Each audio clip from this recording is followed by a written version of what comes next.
పరబ్రహ్మణే నమః. భగవద్గీతలోని మొదటి అధ్యాయంలో అర్జున విషాద యోగంలో ఈ రోజు మనం 18వ శ్లోకం నేర్చుకుంటున్నాం. సౌభాగ్యలక్ష్మి, హైదరాబాద్. ద్రుపదో ద్రౌపదేయాశ్చ సర్వశః పృథివీపతే సౌభద్రశ్చ మహాబాహుః శంఖాన్ దద్ముః పృథక్ పృథక్. సౌభాగ్యలక్ష్మి గారు మ్యూట్ చేసుకోండి.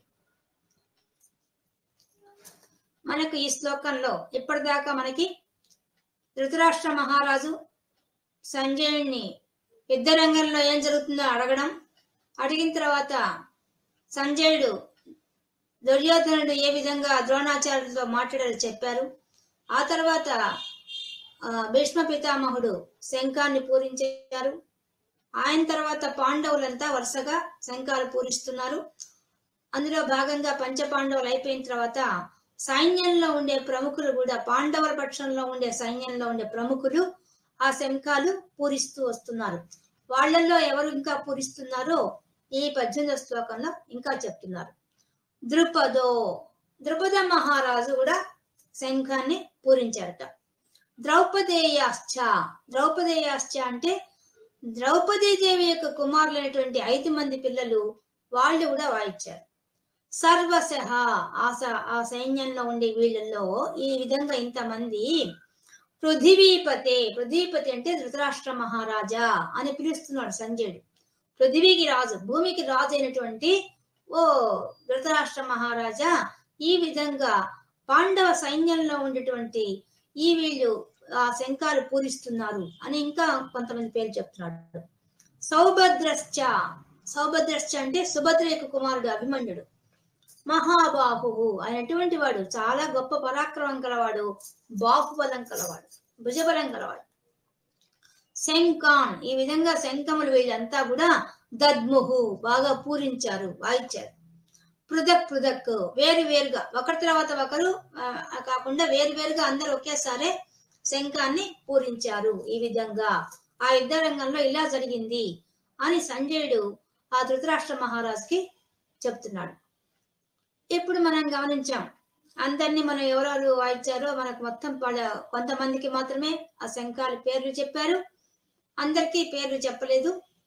ముఖ్యమైన వాళ్ళ శంఖాలకు ఉండే పేర్లు మాత్రమే చెప్పారు.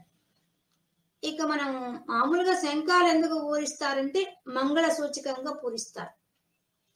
మనం గమనించినట్లయితే ఆ శంఖాలు కూడా మన హృదయ ఆకారంలో ఉంటాయి. అంటే అది యోగ శాస్త్ర పరంగా దాంట్లో ప్రయోజనం ఉంది. మన దేహానికి మనం వాయిస్తే మనకు ప్రయోజనం ఉంది. అది కూడా కాకుండా మంగళం, మనం ఏదైనా ఒక కార్యం చేయాలనుకున్నప్పుడు శుభం కోరుకుంటూ మనము ప్రారంభిస్తాం.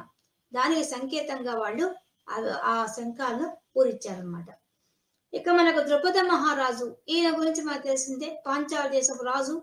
ఇతడు ద్రోణాచార్యుడితో విరోధం పెట్టుకోవడం, విరోధం అంటే ఈయనకైనా పెట్టుకున్నాడు. ఆయన ప్రమాణం చేసి ప్రతిజ్ఞ చేసి దాని ప్రకారంగానే అర్జునుడి చేత ఈ ద్రుపదుడిని బంధించి తీసుకొచ్చాడు. ఈ ద్రుపద మహారాజు ఆ ద్రోణుని చంపేటువంటి దుష్టర్జునుడిని కొడుకుగా పొందాడు. మళ్ళీ భీష్ముడికి మరణానికి కారణమయ్యే శిఖండి కూడా ఈయన కుమారుడే. ఇది ద్రుపదుడి యొక్క విషయం. అంతేకాక అర్జునుడికి పాండవులకు ద్రౌపది నుంచి వివాహం చేశాడు కాబట్టి సొంత మామగారు అవుతారు పాండవులకి. కాబట్టి ఇతను కూడా గొప్ప రాజు. అందుకనే ముందు ఆయన పేరు చెప్తున్నారు. తర్వాత ద్రౌపదేయాశ్చ, ఇంకా ద్రౌపదీదేవి యొక్క కుమారులు చెప్తున్నాడు. 5 మంది కూడా వాళ్ళు కూడా మంచి బలాఢ్యుడు. చిన్నప్పటి నుంచే వాళ్ళు విద్యలో తండ్రి దగ్గర నేర్చుకున్నారు, ద్రోణాచార్య దగ్గర నేర్చుకున్నారు. అందువల్ల వాళ్ళు యుద్ధ రంగంలో తమ పరాక్రమాన్ని ప్రదర్శించే వాళ్ళు. అందుకని వాళ్ళ పేరు చెప్తున్నాడు. ఈ విధంగా పృథ్వీపతే ధృతరాష్ట్ర మహారాజా ఈ విధంగా వచ్చారు. సౌభద్రశ్చ, సుభద్ర యొక్క కుమారుడు వచ్చేసి ఈ అభిమన్యుడు. మనకు ఈ సుభద్ర అనే దేవికి వసుదేవుడికి పుట్టింది. మనకు ముందంతా ఇది భాగవతంలో ఉంటుంది. మనకి ఆమె ఆమెను అర్జునుడు వివాహం చేసుకుంటాడు. ఏ విధంగా అంటే ఆ ఈ ద్వారకు ఒకసారి వచ్చినప్పుడు ఈ కృష్ణ భగవానుతో స్నేహపూర్వకంగా వస్తాడు అర్జునుడు. వచ్చినప్పుడు ఈ సుభద్రను చూస్తాడు. చూచిన చూపులోనే కృష్ణ భగవాను కనిపెట్టేస్తాడు, ఏమైనా ప్రేమిస్తున్నాడు అర్జునుడిని తెలుసుకుంటాడు. అప్పుడు అర్జునుడికి ఆయన చెప్తాడు, మనకు సినిమాలో చూపించేదంతా ఉండదండి, ఎత్తివేషాలు అవంతా ఏం లేవు, ఆయన తీసుకెళ్ళిపోమని చెప్తాడు, తీసుకెళ్ళిపోతాడు అంతే. సుభద్రని తీసుకెళ్తుంటే మళ్ళీ యాదవులకు అంతా తెలుస్తుంది, వాళ్ళు యుద్ధం చేయడం కోసం బయలుదేరుతారు అందరూ. ఆ సమయంలో కృష్ణ భగవాన్ గమ్మునుంటాడు, ఏం మలకడు. అప్పుడు వాళ్ళకి అనుమానం వస్తుంది, అందరం ఇంత ఆవేశపడుతుంటే కృష్ణ భగవానుడు పలకడం లేదని చెప్పేసి వచ్చి అందరూ అడుగుతారు, నువ్వెందుకు పలకడం లేదు సమయంలో అనేసి. అప్పుడు చెప్తాడు, అర్జునుడిని ఎవ్వరూ ఓడించలేరు, మన వల్ల కాదు, మన మన యాదవ వాళ్ళకి సాధ్యమయ్యే విషయం కాదు అది. కాబట్టి మనం స్నేహపూర్వకంగానే మన అమ్మాయిని పెళ్లి చేస్తే మనకు గౌరవంగా ఉంటుంది, మనకు ఒక మంచి ఆత్మ బంధు దొరికినట్టు అవుతుంది అని చెప్తాడు. అప్పుడు అందరూ మళ్ళీ ఆ ఆవేశాన్ని తగ్గించుకొని వాళ్ళు మర్యాద పూర్వకంగానే వెళ్ళి ఆ సుభద్రను అర్జునుడిని తీసుకొచ్చి వాళ్ళ రాజ్యానికి బ్రహ్మాండంగా వివాహం చేసి తర్వాత అర్జునుడు తీసుకుని వెళ్ళిపోతాడు. కానీ యుద్ధరంగానికి వాళ్ళు అరణ్యవాసం చేస్తున్నంత కాలము సుభద్ర యొక్క క్యారెక్టర్ చాలా గొప్పది. ఎందుకంటే తన కొడుకు అభిమన్యుడితో సమానంగానే ద్రౌపది యొక్క కుమారులు కూడా ఆమె చూసుకుంటుంది. యుద్ధరంగానికి పోయినప్పుడు, అరణ్యవాసం పోయినప్పుడు ఆ పిల్లల్ని పంపించారు కదా, వాళ్ళని చదువుకోవాలి కదా, అందుకని ఇక్కడే ఉంచేస్తారు, సుభద్ర దగ్గర కృష్ణుడి దగ్గర ఉంచేస్తారు. అప్పుడు సుభద్ర చాలా చక్కగా వాళ్ళని కూడా చూస్తుంది, తన పిల్లలతో తన కొడుకుతో సమానంగా వాళ్ళని చూస్తుంది. అది ఆమె గొప్పతనం. అదిగాక అభిమన్యుడు లాంటి కొడుకుని కనడం, అతడు అంత పరాక్రమవంతుడు కావడం, పైగా ఆమె గర్భంలో ఉన్నప్పుడే అతడు ఆ విలువ విద్య గురించి తెలుసుకోవడం, తండ్రి దగ్గరే విలువ విద్య నేర్చుకోవడం అభిమన్యుడు. అదిగాక ఆయనకి పద్మవ్యూహంలో ప్రవేశించడం మాత్రమే తెలుసు, తిరిగి రావడం తెలియదు, అది నేర్చుకోలేదు తండ్రి దగ్గర. కానీ కౌరవులు ఆ పద్మవ్యూహాన్ని ఏర్పాటు చేసినప్పుడు, అంటే పద్మం ఆకారంలో సైన్యం నిలబడతారన్నమాట. వాళ్ళు ఒక్కొక్క రేకు వచ్చుకుంటూ మధ్యలో కర్ణిక దగ్గర ద్రోణాచార్యుడు ఉంటాడు. ఇవన్నీ దాటుకుంటూ వాళ్ళు వెళ్ళాలి. అదొక టెక్నిక్ అనమాట. ఆ యుద్ధ రంగంలో ఆ పద్మవ్యూహంలో పోవడం చాలా టెక్నిక్, చాలా కష్టమైన విషయం అది. కానీ అది ఎవరికి రాదు, పాండవుల మిగతా ఎవరికి రాదు, అర్జునుడికి ఒకటికే తెలుసు ఆ విద్య. దానివల్ల ఇంకా పోవడం మాత్రమే ఇతనికి తెలుసు, ఇంకా గత్యంతరం లేదు, ఎవరు ఆ రోజు యుద్ధం చేసే పరిస్థితిలో లేరు. అర్జునుడిని వాళ్ళ కౌరవులు బాగా ఆలోచించి దూరంగా యుద్ధాన్ని తీసుకెళ్లిపోతారు, అంటే పద్మవ్యూహంలో దానికి దూరంగా తీసుకెళ్లిపోతారు. దానివల్ల ఎవరు ఉండరు పాండవుల తట్టు. అప్పుడు ఇంక విధి లేక ఇంకా అభిమన్యుడినే తీసుకెళ్లాల్సిన పరిస్థితి వస్తుంది. అభిమన్యుడు మాత్రం చాలా హుషారుగా, నేను లోపలికి వెళ్ళగలను, నాకేం ఇబ్బంది లేదు, నేను రక్షిస్తాను మిమ్మల్ని అంటాడు. కానీ పసిపిల్లవాడు తీసుకెళ్తున్నామని బాధపడతారు ఫస్ట్. తర్వాత ధర్మరాజు భీముడు ఆలోచిస్తారు, ఏమనంటే మనకి ఇంక వేరే ఆప్షన్ లేదు, ఇంకా వేరే చేసేవాళ్ళు ఎవరు లేరు, ఇంకేం చేస్తారు ఇంకా.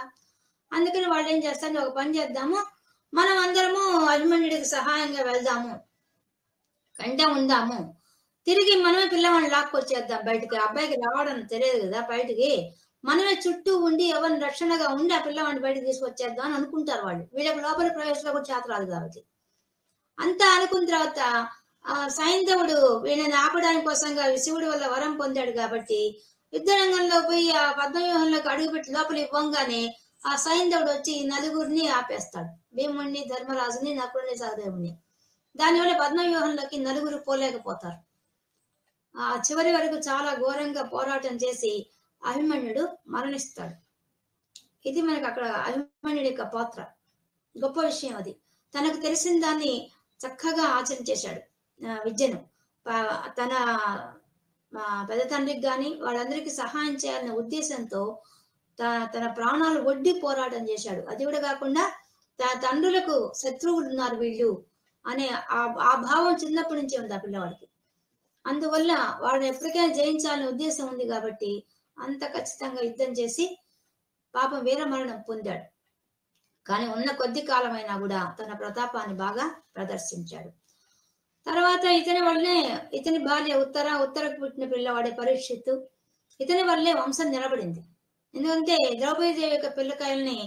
అశ్వత్థామ సంహరించేస్తాడు. కాబట్టి ఇంకా వీళ్ళ వంశంలో మిగిలింది అభిమన్యుడి యొక్క పిల్లవాడే పరీక్షిత్ మహారాజు. ఈ విధంగా ఈయన వాళ్ళ వంశం నిలబడింది అనమాట.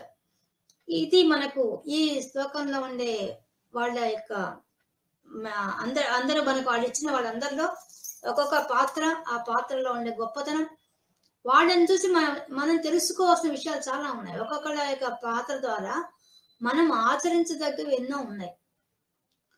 ఈ విధంగా మనకు వాళ్ళ శంఖాలు పూరించే విధానాన్ని ఈ శ్లోకంతో పూర్తి చేశారు. 19వ శ్లోకం ఎవరు పడుతున్నారు? నేను మేడం, సుధాలక్ష్మి, హైదరాబాద్. ఓకే, 19వ శ్లోకం అండి. ఓకే. సఘోషో, మీరు మళ్ళీ చెప్పండి, మీ పేరు పెద్దగా చెప్పండి. సుధాలక్ష్మి, హైదరాబాద్. సఘోషో సఘోషో ధార్తరాష్ట్రాణాం ధార్తరాష్ట్రాణాం హృదయాని హృదయాని వ్యదారయత్ వ్యదారయత్ నభశ్చ నభశ్చ పృథివీం చైవ పృథ్వీం చైవ తుములో తుములో వ్యనునాదయన్ వ్యనునాదయన్ సఘోషో ధార్తరాష్ట్రాణాం సఘోషో ధార్తరాష్ట్రాణాం హృదయాని వ్యదారయత్ హృదయాని వ్యధారయత్.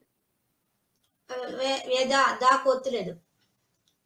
నభశ్చ పృథివీం చైవ నభశ్చ పృథ్వీం చైవ తుములో వ్యనునాదయన్ తుములో వ్యనునాదయన్ సఘోషో ధార్తరాష్ట్రాణాం సఘోషో ధార్తరాష్ట్రాణాం హృదయాని వ్యదారయత్ హృదయాని వ్యదారయత్.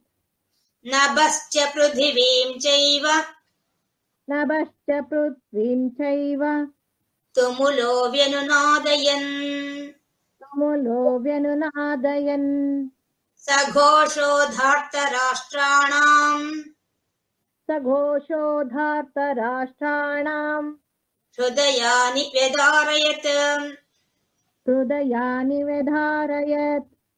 నభశ్చ పృథివీం చైవ నభశ్చ పృథ్వీం చైవ తుములో వ్యనునాదయన్ తుములో వ్యనునాదయన్ సఘోషో ధార్తరాష్ట్రాణాం సఘోషో ధార్తరాష్ట్రాణాం హృదయాని వ్యదారయత్ హృదయాని వ్యధారయత్. నభశ్చ పృథివీం చైవ నభశ్చ పృథ్వీం చైవ తుములో వ్యనునాదయన్. తుములో వ్యనునాదయన్. సుధాలక్ష్మి గారు మ్యూట్ చేసుకోండి. ఓకే. సఘోషో ధార్తరాష్ట్రాణాం హృదయాని వ్యదారయత్ నభశ్చ పృథివీం చైవ తుములో వ్యనునాదయన్. సఘోషో, ఒక్కసారిగా అన్ని శంఖాలు పూరించేసరికి ఎంత పెద్ద శబ్దం వచ్చి ఉంటుంది, అది చాలా భయంకరమైన శబ్దం వచ్చేసింది. ఆ సఘోషో, ఘోష, పెద్దగా శబ్దం వచ్చేసింది. అది ఎట్లా ఉంది? నభశ్చ, ఆకాశాన్ని అంటే రకంగా శబ్దము అక్కడ దాకా వ్యాపించింది. పృథివీం చైవ, భూమి అంతా వ్యాపించేసింది, అంత శబ్దం వచ్చేసింది. తుమ్ములో వ్యాపించేసింది, ఆకాశంలో భూమి మీద మొత్తం నలుదిక్కులకు కూడా అంతా వ్యాపించి ఆ శబ్దం ప్రతిధ్వనిస్తోంది. ఆ శబ్దము వేణునాదయన్, దద్దరిల్లిపోయింది ఒక్కసారి ఆకాశము భూమి అంతా కూడా. అంత భయంకరమైన శబ్దము ఒక్కసారిగా అందరూ పూరించేసరికి శంఖాలని ఆ శబ్దం అంతా అట్లా వ్యాపించింది. సఘోషో ధార్తరాష్ట్రాణం ధృతరాష్ట్రుని యొక్క కుమారులైనటువంటి ఆ దుర్యోధనాదులకు మాత్రం ఏమైందట? హృదయాన్ని, వాళ్ళ మనసుల్లో వ్యదారయత్, ఒక్కసారిగా వాళ్ళ హృదయాలు, వాళ్ళ మనసులు చీల్చుకుపోయినాయా అన్నంత భయంకరమైన శబ్దము వాళ్ళకు అనిపించింది. అంటే వాళ్ళ మనసులు దద్దరిల్లే ఒక్కసారి భయంతో. ఎందుకు? ఒక్కసారి అన్ని శబ్దం వచ్చేసరికి అది కూడా పాండవుల పక్షం గురించి మనకి ఇక్కడ చెప్పారు. అంటే పరమాత్మ ఎక్కడైతే ఉంటాడో, ధర్మం ఎక్కడైతే ఉంటుందో అక్కడ పరమాత్మ ఉంటాడు. అప్పుడు దుష్టులైన వాళ్ళ గుండెల్లో ఏమవుతుంది, ఒక్కసారి కంపనం కలుగుతుంది, ప్రకంపిస్తుంది ఆ శబ్దం. అంటే ఇంతమంది ధర్మాత్ములంతా కలిసి ఒక్కసారిగా వాయించేసరికి ఆ ధర్మ మార్గంలో లేనటువంటి వాళ్ళందరికి మనసులో కూడా, ఇంకెవరికి చెప్పలేదు చూడండి, దుర్యోధనాలకు మాత్రమే చెప్పారు. అంటే ధృతరాష్ట్రుని యొక్క కుమారులు 100 మందికి వాళ్ళ మనసులో ఒక్కసారిగా, వాళ్ళ హృదయాన్ని, వాళ్ళ మనసుల్లో ఏమైపోయింది, వాళ్ళ వెదారయత్ ఒక్కసారి అదిరిపోయింది వాళ్ళ శబ్దం. ఆ శబ్దంతో మనకు దృశ్యాన్ని చూపించేస్తున్నారు. ఎంతమంది పూరించారో ఆ శంఖాలను చెప్పారు. చెప్పిన తర్వాత ఆ శంఖ ధ్వని ఏ విధంగా వ్యాపించింది ఆకాశాన్ని, భూమిని అని చెప్పారు. తర్వాత ధృతరాష్ట్రుని యొక్క కుమారులకు ఈ విధంగా గుండెలు అవిసిపోయినాయి ఆ శబ్దానికి అనే విషయాన్ని ఈ శ్లోకంలో మనకు తెలియజేస్తున్నారు. వ్యాస భగవానుడు చెప్తున్నాడు. సందర్భం వచ్చి ధృతరాష్ట్రునికి సంజయుడు చెప్తున్నాడు యుద్ధరంగంలో ఏం జరుగుతుందన్న విషయాన్ని. ఆ ప్రకారంగా ఆయన ఇలా జరిగింది. ధృతరాష్ట్ర పృథివీపతే ముందు శ్లోకంలో చెప్పారు కాబట్టి, ఓ ధృతరాష్ట్ర మహారాజా, ఈ విధంగా జరిగింది యుద్ధ రంగంలో అంటే వాళ్ళ మనసులో ఉన్న విషయం కూడా తెలుసుకునేంత శక్తి సంజయుడికి ఇవ్వబడింది. ఎవరిచ్చారు? వ్యాస భగవానుడు ఇచ్చాడు. వాళ్ళ మనసులు ఏ విధంగా కలత చెందుతాయి అంటే, ఒక్కొక్కళ్ళ ఆ యుద్ధ రంగంలో ఉండే వాళ్ళ మనసుల్లో ఏమి ఆలోచనలు ఉంటాయి, ఎలా ఉంటారు అనే విషయం కూడా ఆయనకు స్ఫురించే రకంగా ఆయనకు వరం ఇవ్వబడింది. ఎవరికి? సంజయుడికి. అందుకనే అతను పూర్తిగా తెలుసుకొని ఆ విషయాన్ని ఆయనకి చెప్తున్నాడు. ఎవరికి? ధృతరాష్ట్ర మహారాజుకి. కాబట్టి ఈ విధంగా మనం ఈరోజు 18, 19 శ్లోకాలు భగవద్గీతలో మొదటి అధ్యాయంలో అర్జున విషాద యోగంలో పూర్తి చేసుకున్నాం.